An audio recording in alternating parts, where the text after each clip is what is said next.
Hi everyone, this is our channel Around My Story. Please like, share and subscribe.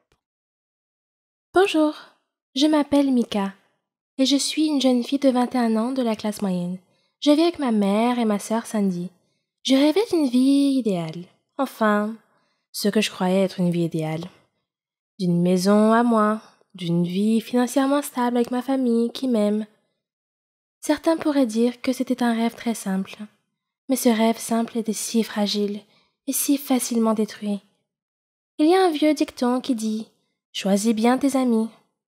Et ceux qui n'en tiennent pas compte en souffrent beaucoup. J'avais un père. Il était gentil, aimant et prenait bien soin de nous. Je passais beaucoup de temps à attendre qu'il rentre du travail. Et ensuite, nous jouions ensemble. Je ne savais pas vraiment quel genre de travail il faisait. Un jour, il s'est passé quelque chose.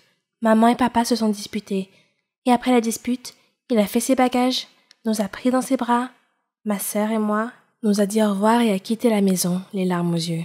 C'était la seule fois que je l'avais vu pleurer. Nous avons demandé à maman pourquoi papa nous avait quittés, mais elle ne l'a jamais dit.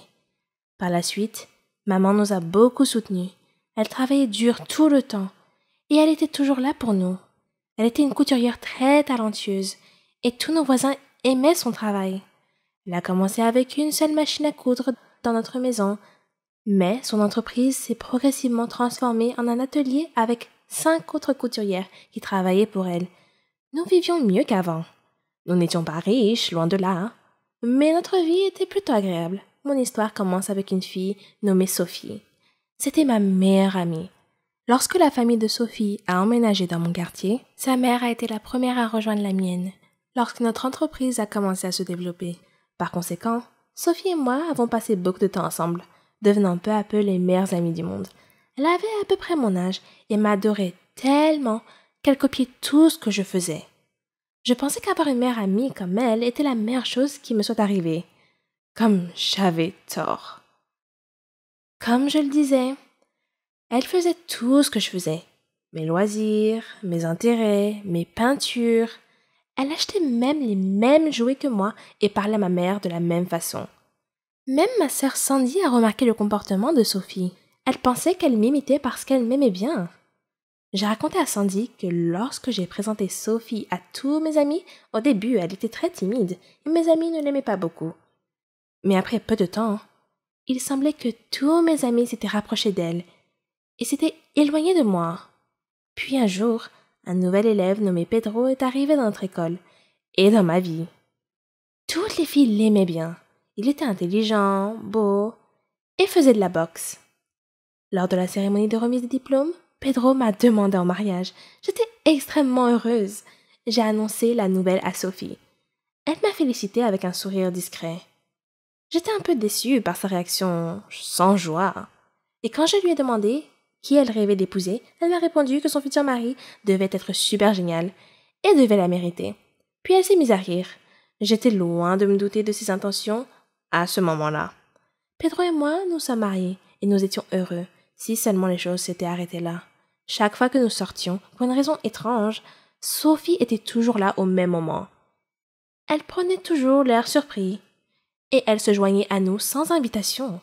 Elle avait l'air très sage et très cultivée. Pour ne rien arranger, Pedro a commencé à me demander de l'inviter à nous accompagner chaque fois que nous sortions. Il m'a dit qu'il la considérait comme ma sœur. Il a commencé à l'aimer de plus en plus, et moi de moins en moins. Et les choses ont commencé à changer. Pedro est devenu de plus en plus distant.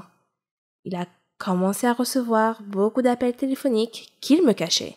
Chaque fois que je lui demandais à qui il parlait, il disait toujours que c'était juste ses amis qui l'appelaient.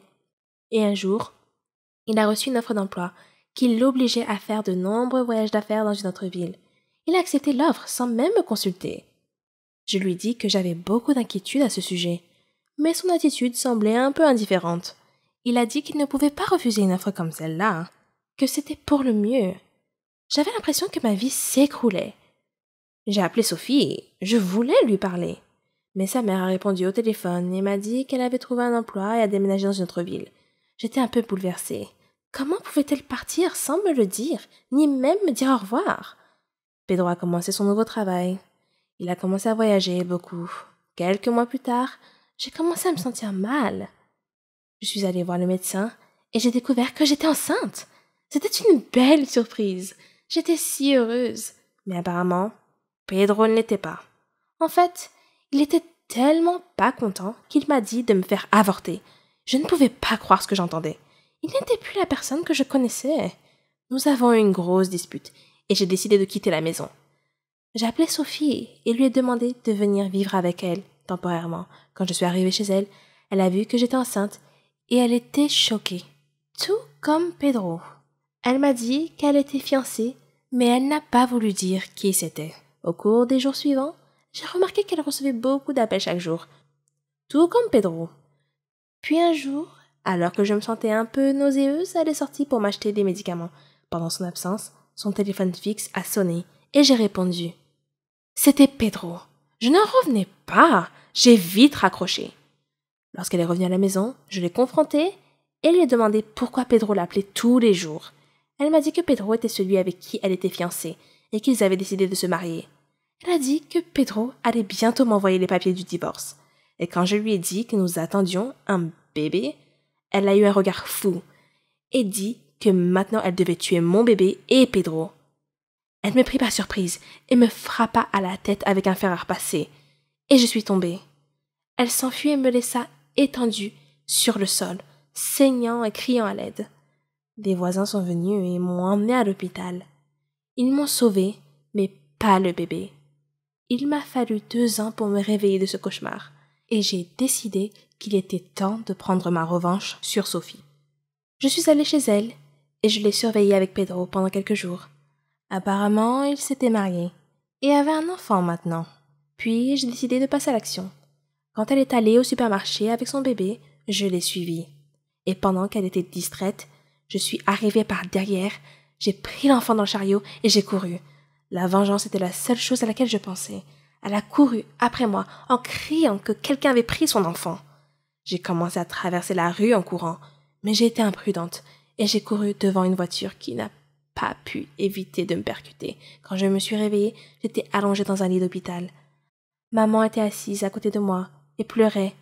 Étrangement, Sophie était assise à côté d'elle, désemparée et pleurant elle aussi.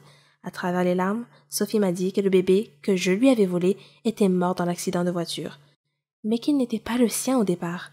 C'était le mien. Elle m'a raconté comment elle avait conspiré avec les médecins et comment ils avaient vécu heureux comme une famille de 3 pendant 2 ans. Elle a négligé un petit détail.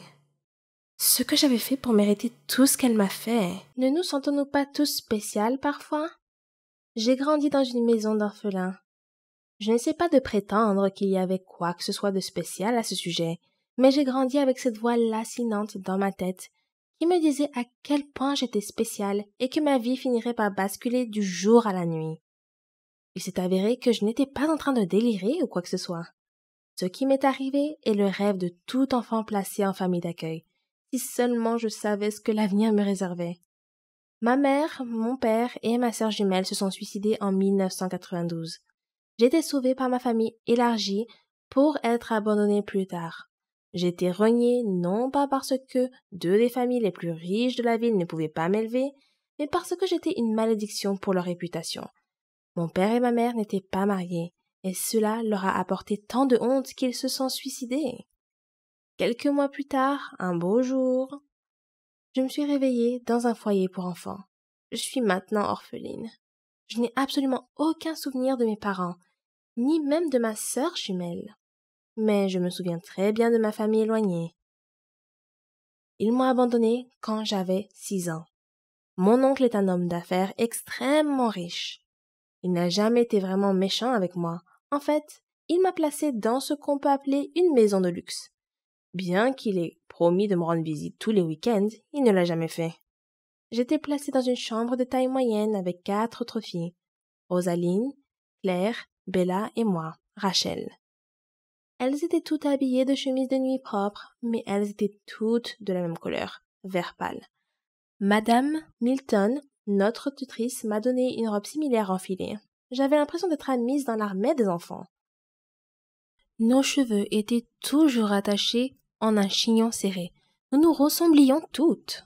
Madame Milton n'était pas la personne la plus gentille que l'on puisse rencontrer, mais elle n'était pas méchante non plus.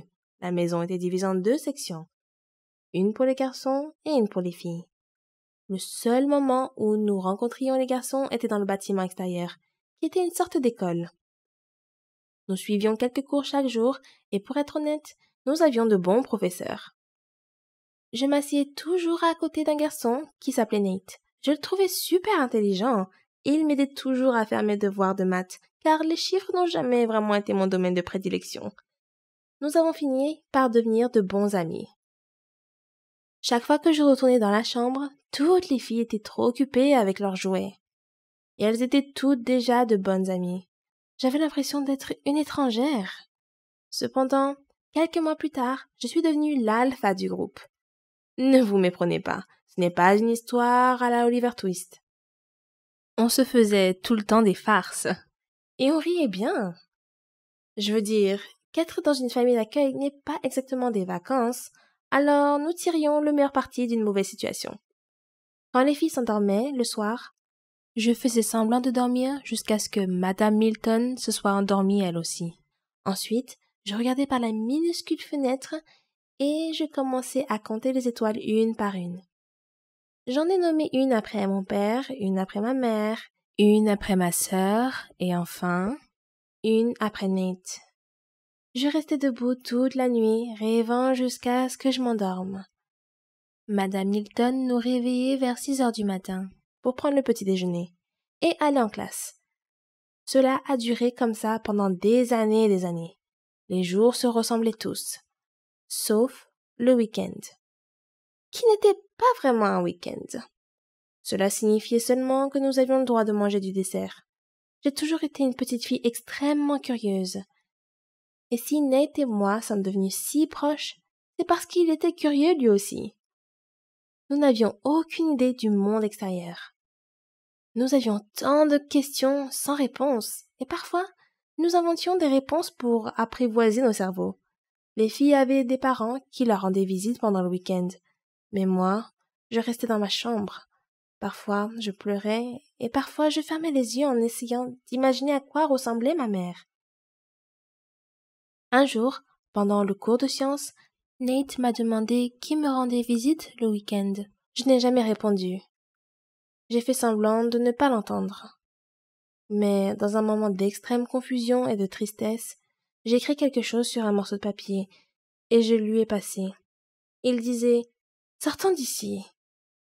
Nous avions 12 ans à l'époque. Je ne me souciais pas du tout des conséquences. Tout ce qui m'importait, c'était de sortir d'ici et de découvrir ce qui se passait dans le monde extérieur. Je voulais retourner chez mon oncle, même s'il ne voulait pas de moi. Nate a regardé le papier, l'a plié en 2, l'a avalé, et il m'a fait signe de tête. Je n'étais pas sûre de ce qu'il voulait dire par ce signe de tête, jusqu'à ce que, à minuit, alors que je regardais les étoiles avec lesquelles je me suis liée d'amitié depuis des années, j'entendisse le glissement d'un papier sous la porte. Je me suis levée rapidement et le papier disait « Retrouve-moi à l'école dans 5 minutes ». J'ouvris lentement la porte et descendis en courant. Nate et moi sommes restés là, maladroits, ne sachant pas quoi faire. Nous avons commencé à discuter d'un plan de fugue. Mais sérieusement, que pouvaient faire 2 enfants pour s'échapper d'un énorme bâtiment entièrement gardé? Nous étions plus intelligents que vous ne le pensez. La semaine suivante, nous avons étudié tous les déplacements dans le bâtiment. Quand les gardes de sécurité changeaient d'équipe, quel professeur quittait la classe plus tôt. Nous avons même mémorisé les heures auxquelles Madame Milton devait aller aux toilettes. Nous avions un plan solide. À la fin de la semaine, le vendredi, nous avions cours d'histoire et le professeur partait toujours quelques minutes plus tôt. Au même moment,